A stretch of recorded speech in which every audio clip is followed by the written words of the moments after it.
కులీ కుతుబ్ షా ఏం తీసుకెళ్ళలే, ఆయన కట్టిన చార్మినార్ ఇక్కడనే ఉండిపోయింది. గోల్కొండ రాజులు గోల్కొండ కట్టిరు, వాళ్ళు ఏం తీసుకోవాలి, అది అక్కడనే ఉంది.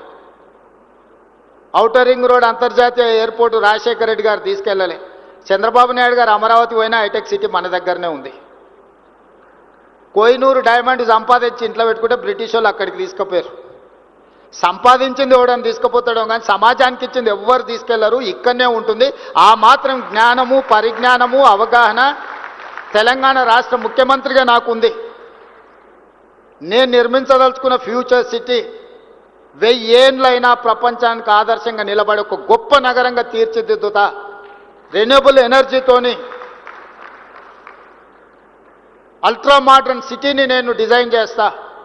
Regional ring road, regional ring rail, dedicated greenfield national highway, dedicated railway corridor to port, Bandar port or any other port, ఇట్లాంటివన్నీ కూడా మెట్రో విస్తరణ, ఇవన్నీ కూడా భవిష్యత్తులో 100 ఏళ్ళు 1000 ఏళ్ళు అయినా నేను నచ్చిన వాళ్ళకు నేను నచ్చనోళ్ళకు కూడా ఇది ఎవరు చేసిండ్రా అంటే పలానా రేవంత్ రెడ్డి ఉన్నప్పుడు చేసిండని. ఈరోజు కులి కుతుబ్ షా మనకు నచ్చొచ్చు నచ్చకపోదు. నిజాం అంటే సగం మందికి భిన్నాభిప్రాయాలు ఉండొచ్చు, చంద్రబాబు నాయుడు అంటే సగం మంది అవుననొచ్చు కాదనొచ్చు.